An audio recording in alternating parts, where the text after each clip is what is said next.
ہاں ٹھیک ہے شروع کریں گے۔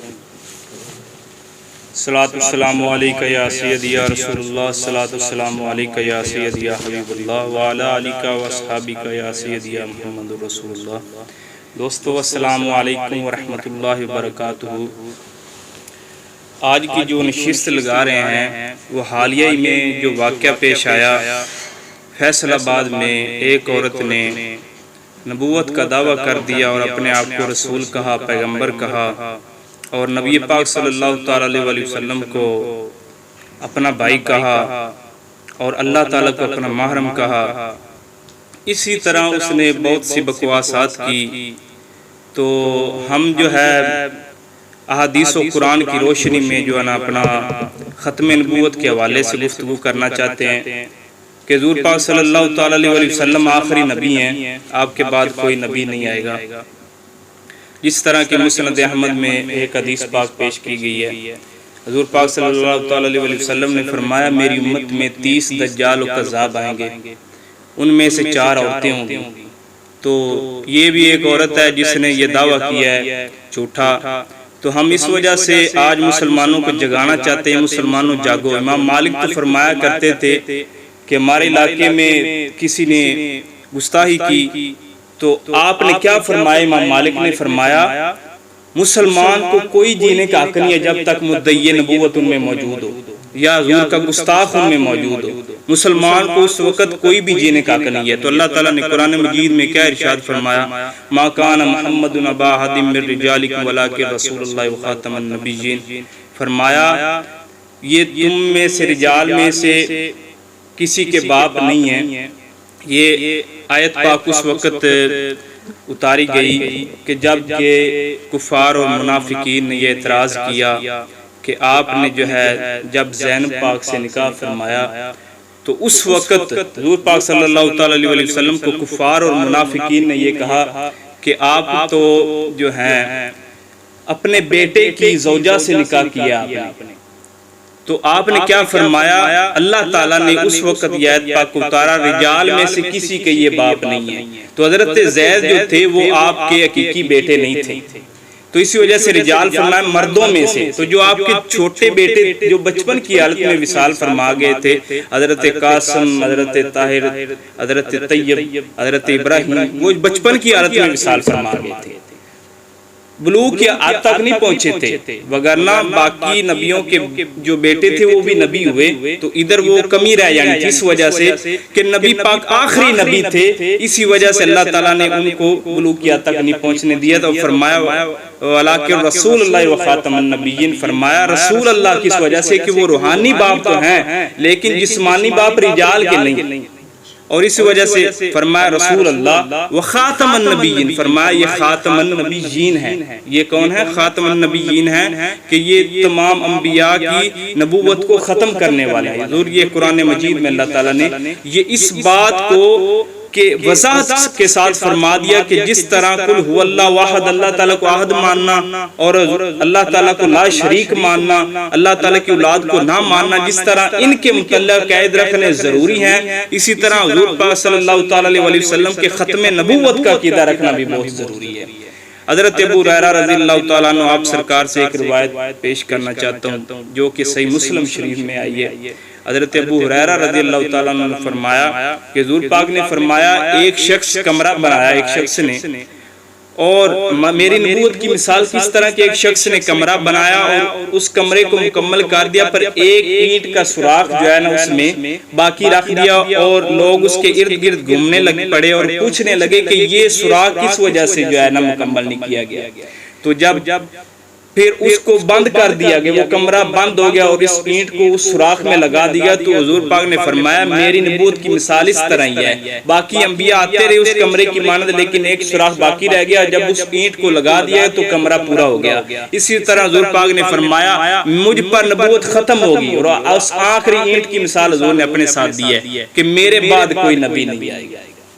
تو یہ مسلم شریف کے اندر روایت ہے۔ تو قاضی یاز مالکی فرماتے ہیں شفا شریف میں کہ عبد الملک بن مروان نے بہت سے جو ہے نا ایک شخص کو قتل کیا جس نے نبوت کا دعویٰ کیا، اور اسی میں قاضی یاز نے فرمایا کہ کئی خلفاء ایسے جنہوں نے اپنی دورہ حکومت میں جنہوں نے بھی نبوت کا دعویٰ کیا ہے تو انہوں نے اس کو قتل کر دیا، نبوت کے دعوے کرنے والے کو۔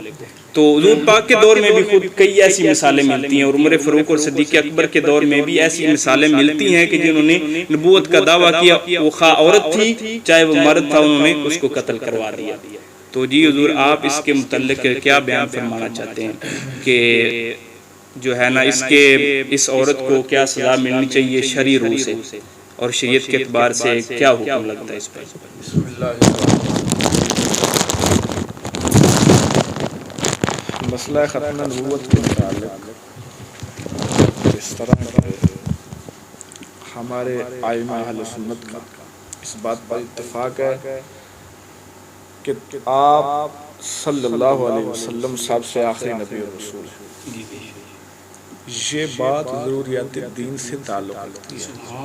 جو حضور پاک صلی اللہ علیہ وسلم کو آخری رسول نہ مانے وہ ضروریات دین کا منکر ہے، اور اس کے کافر ہونے میں کوئی شک نہیں ہے، بلکہ یہاں تک فتاوی جات کی کتب میں موجود ہے کہ جو اس کے کافر ہونے میں شک کرے گا وہ بھی اسی طرح کا کافر ہے۔ اور اس پر واضح دلیل قرآن مجید کی وَلَٰكِنَّ رَسُولَ اللَّهِ وَخَاتَمَ النَّبِيِّينَ کہ رسول پاک صلی اللہ علیہ وسلم آخری نبی ہیں، اللہ کے رسول اور آخری نبی ہیں۔ اور حدیث سے متواتر ہے، میرے پاک نبی صلی اللہ علیہ وسلم نے فرمایا لا نبی بعدی، میرے بعد کوئی نبی نہیں آئے گا۔ یہ حدیث بخاری شریف کی کتاب الانبیاء باب ما ذکر عن بنی اسرائیل، اس میں یہ روایت ہے کہ میرے بعد کوئی نبی نہیں آئے گا۔ تمام امت مرحومہ نے سلفاً خلفاً یہی معنی سمجھے ہیں کہ حضور آخری نبی ہیں، آپ کے بعد کوئی نبی بھی نہیں آئے گا۔ جو یہاں تعویل کرنے کی کوشش کرے خاتم النبیین کے معنی میں، کوئی کسی طرح کی تعین کرے کہ اس تعویل کرے کہ اس طرح سے آ سکتا ہے اس طرح سے آ سکتا ہے، وہ بھی کافر ہے۔ یہ بات تو یعنی کہ حضور پاک صلی اللہ علیہ وسلم آخری نبی ہیں، آپ کے بعد کسی کو نبوت ملنی محال ہے۔ الاشباء والنظائر وغیرہ میں، فتاوی عالمگیری وغیرہ میں لکھا ہے کہ جو شخص یہ بات نہ مانے کہ رسول پاک صلی اللہ علیہ وسلم سب سے آخری نبی ہے وہ مسلمان نہیں ہے۔ حضور پاک صلی اللہ علیہ وسلم کو آخری نبی ماننا یہ ضروریات دین سے ہے۔ اسی طرح شفا شریف میں قاضی ایاز مالکی، اسی طرح حجت الاسلام امام غزالی وغیرہ بہت سارے حوالات جاتے ہیں اس بات پر۔ یعنی میں مختصر یہ تعبیر کر دوں کہ قرآن مجید کی صریح آیت وَلَٰكِنَّ رَسُولَ اللَّهِ وَخَاتَمَ النَّبِيِّينَ، ائمہ کا اس بات پر اتفاق ہے کہ یہاں پر کوئی تخصیص، کوئی تعویل، کسی چیز کی کوئی گنجائش نہیں۔ اس کا یہی معنی ہے کہ حضور یہ قطعی معنی ہے اور حضور آخری نبی ہیں، اس کے علاوہ اس کا کوئی معنی نہیں ہو سکتا کہ حضور کے بعد نبوت ملنے محال ہے۔ آیت بھی یہی بتا رہی ہے، اور حدیث متواتر ہے کہ حضور پاک صلی اللہ علیہ وسلم فرمایا میرے بعد کوئی نبی نہیں ہوگا۔ اسی طرح ایک اور فرمان عالی شان ہے آپ صلی اللہ علیہ وسلم کا کہ اگر میرے بعد نبی ہوتے تو عمر ہوتے۔ حضرت فاروق اعظم سرکار کے بارے میں آپ نے فرمایا کہ اگر میرے بعد کوئی نبی ہوتا تو عمر ہوتے۔ یعنی یہ باتیں آپ کی واضح بتا رہی۔ اسی طرح ائمہ اکرام کے بہت سارے فتاوی جات ہیں، امام غزالی سرکار کی، امام شہاب الدین سرکار، اور الاشباء والنظائر کی شفا شریف وغیرہ کی میں نے بات کی آپ کے سامنے۔ مختصر یہ تعبیر کرنا چاہتا ہوں کہ حضور کے زمانہ شریف میں یا بعد میں کسی نے بھی اگر دعوی نبوت کیا ہے تو پھر اس کے ساتھ کیا طریقہ رہا مسلمانوں کا۔ مسلمہ کذاب تھا حضور کے زمانہ شریف میں، اس نے نبوت کا دعویٰ کیا۔ جب حضور پاک صلی اللہ علیہ وسلم کا ظاہری وصال ہو گیا، وہ اتنا بدبخت انسان تھا کہ جس طرح انبیاء کرام سے معجزے ہوتے ہیں نا، وہ بھی کوشش کرتا تھا کہ میں بھی آج کوئی نہ کوئی معجزہ صادر کروں۔ حضور پاک صلی اللہ علیہ وسلم نے جس طرح ایک کنویں میں اپنا لعاب دہن شریف ڈالا، وہ میٹھا ہو گیا، اس نے بھی اسی طرح کی کوشش کی۔ اس نے اپنا لعاب ڈالا تو وہ پانی جو میٹھا کچھ تھا پہلے وہ کھاری اور کڑوا ہو گیا۔ اور ایک بچے کو دم کرانے کے لیے اس کے پاس آئے، اس نے اس کے سر پر ہاتھ پھیرا، وہ گنجا ہو گیا۔ اس طرح کی کئی صورتیں۔ خیر مختصر یہ ہے کہ حضرت صدیق اکبر سرکار کا زمانہ شریف جب آیا نا تو آپ سرکار نے حضرت خالد بن ولید سرکار کو لشکر دے کر بھیجا، فرمایا اسے قتل کر دیا۔ حضرت خالد بن ولید سرکار لشکر لے کر گئے، پھر جہاد لڑائی ہوتی رہی. مختصری یہ کہتا ہوں کہ حضرت وحشی جو حضرت حمزہ پاک کے قاتل تھے جب حالت کفر میں تھے، انہوں نے مسیلمہ کذاب کو قتل کیا اور فرمایا انا قاتل خیر الناس فی الکفر و انا قاتل شر الناس فی الاسلام، کہ جب میں کفر میں تھا اس وقت خیر الناس لوگوں میں سے بہترین شخص کو میں نے قتل کیا تھا، اور جب میں اسلام میں آیا ہوں تو لوگوں میں سے سب سے شریر شخص کو میں نے قتل کیا ہے. اسی طرح اسود عنسی مدعی نبوت ہوا، اس کے بارے میں حضور پاک صلی اللہ علیہ وسلم نے صحابہ اکرام کو فرمایا کہ جس طرح ہو سکتا ہے اس کے فتنہ کو روکو. صحابہ اکرام نے پھر روکا. وہ اسود عنسی جو تھا اس نے ایک مرتبہ چڑھائی کی تھی ایک علاقے پر، اور اس پر غالب آ کر جو اس علاقے کا سردار بادشاہ تھا اس کی عورت سے اس نے نکاح کیا. تو صحابہ اکرام نے اسی عورت سے کی طرف پیغام بھیجا کہ جس نے تیرے شوہر کو پہلے قتل کروایا ہے یہ تیرے حق میں بھی نہیں ہے. اس عورت سے مل کر پھر لین کو قتل کیا گیا.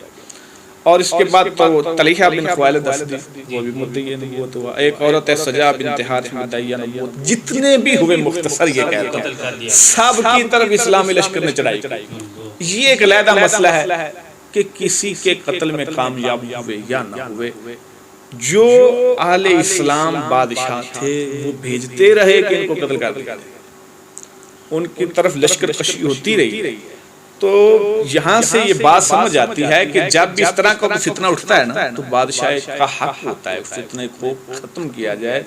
کہ اگر نہیں ختم کرے گا، ختم کرنے کا ایک ہی طریقہ ہے کہ جس طرح دیکھو پہلے بھی ایک دعویٰ ہوا تھا وہ آسیہ ملونہ نے کیا، اس کو رہائی دی گئی. اگر بادشاہ اس وقت رہائی نہ دیتے تو آج یہ مسئلہ نہ بنتا. جب اس طرح کے مسائل بنتے ہیں تو بادشاہ کا حق ہوتا ہے ان کو روکیں. یہاں یہ تو حضور پاک صلی اللہ علیہ وسلم کی عزت کا مسئلہ ہے، بلکہ اس کے علاوہ کچھ اور مسائل بھی ایسے ہوتے ہیں، کچھ جرم ایسے ہوتے ہیں کہ اگر نہ روک سکتے ہوں تو تعزیراً قاضیوں کو حکم ہوتا ہے کہ قتل کر دو. بعض جرائم میں جہاں سزا قتل نہیں بنتی لیکن جرم روکنے کے لیے بھی بعض اوقات قاضی تعزیراً وہاں بھی قتل کروا سکتے ہیں. تو یہاں تو یہ حضور کی عزت کا مسئلہ ہے. تو حضور پاک سرکار کی عزت کا مسئلہ جب بھی آیا صحابہ کے زمانہ میں آیا یا حضور پاک کے اپنے زمانے شریف میں تو اسی لشکر کو بھیجتے رہے ہیں کہ ان کو قتل کریں. پھر بعد قتل ہوئے یا بعد قتل ہو گئے، بعد بار اسلامی لشکر اگرچہ غالب نہ آئے لیکن گئے تو ہیں قتل کرنے کے لیے. تو ہمارے اس دور میں بار بار یہ اس طرح کا مسئلہ بن رہا ہے. صرف اس کی وجہ یہ ہے کہ یہ جو بادشاہ ہیں جو ان کا حق تھا یہ اپنا حق پورا نہیں کر رہے. ان کا حق یہی تھا کہ ایک اگر دعویٰ کرے تو اس کو تختہ دار پر چڑھائیں تاکہ بعد میں کوئی اس طرح کی جرات نہ کر سکے. یہ بار بار جرات ہو رہی ہے صرف اسی وجہ سے ہو رہی ہے کہ بادشاہ کا جو حق تھا وہ اپنا حق نہیں کر رہے پورا، اور بعد میں پھر جب بادشاہ اپنا حق پورا نہیں کریں گے تو عوام تو اشتعال میں آ کر کچھ بھی کر سکتی ہے. تو بعد میں یہ کہیں گے کہ یہ عوام کا حق نہیں بنتا تھا، یہ بادشاہ کا حق. بعد پھر مولانا حضرات بھی فتوی اس طرح کے جاری کرتے ہیں کہ یہ عوام کا حق نہیں، یہ بادشاہوں کا حق ہے. تو یہ ٹھیک ہے بادشاہوں کا حق ہے، پہلے تو بادشاہ پورا کریں. اگر نہیں کریں گے تو پھر اگر عوام میں سے کوئی ایک ایسا معاملہ کرے گا تو پھر اس کو کیا کہا جا سکتا ہے. ہم تو یہی کہتے ہیں کہ حضور پاک سرکار کی عزت پاک کے بارے میں اس طرح کی زبانیں دراز کرنا تو دور کی بات ہے. حضور کے زمانہ شریف میں یہ آیت پاک ہے قرآن پاک کی، یا ایھا الذین آمنوا لا تقولوا راعنا وقولوا انظرنا. اے ایمان والو رائنا نہیں بولنا، کیونکہ اس میں بھی شبہ تھا، وہ منافقین کھینچ کر بولتے تھے تو گستاخی کرتے تھے. تو اسی طرح اسلام نے ہمیں سبق دیا. اور فاروق اعظم کے پاس ایک معاملہ آیا، حضور پاک نے فیصلہ فرمایا تھا، وہ منافق اور یہودی کا معاملہ تھا. تو حضرت فاروق اعظم نے قتل کر کے بتا دیا کہ جو حضور کا حکم نہیں مانے گا اس کا فیصلہ عمر کی تلوار کرے گی. تو ہم صرف یہی کہنا چاہتے ہیں یہاں پر کہ یہ سلفن خلفن عیسائیت کا یہی مطلب ہے. تمام امت کا اجماع ہے کہ حضور آخری نبی ہیں، آپ کے بعد کوئی نبی نہیں ہو سکتا. جو اس بات کو نہ مانے وہ بھی دائرہ اسلام سے خارج ہے. اور بادشاہوں کا حق بنتا ہے کہ اس معاملے کو روکیں. اگر نہیں روکیں گے تو حالات پھر بگڑتے چلے جاتے ہیں. حضور آپ نے بہت ہی وضاحت کے ساتھ بیان فرما دیا ہے کہ جو بھی حضور پاک صلی اللہ تعالی علیہ وسلم کی گستاخی کرے گا، اور حدیث سے بھی یہی ثابت ہے کہ حدیث پاک سے بھی یہی ثابت ہوتا ہے کہ جو نا من سب نبی فاقتلوا، جو بھی حضور پاک کو سب و شتم کرے گا اس کی سزا یہی ہے، قتل بنتی ہے. تو عاشق کا تو عقیدہ یہ ہوتا ہے کہ ایسے معاملات میں اگر جان بھی چلی جائے تو اس کی پرواہ نہ کی جائے۔ اللہ حضرت فرماتے ہیں کروں تیرے نام پہ جان فدا، نہ بس ایک جہاں دو جہاں فدا، دو جہاں سے بھی نہیں جی برا، کروں کیا کروڑوں جہانی۔ السلام علیکم ورحمۃ اللہ وبرکاتہ۔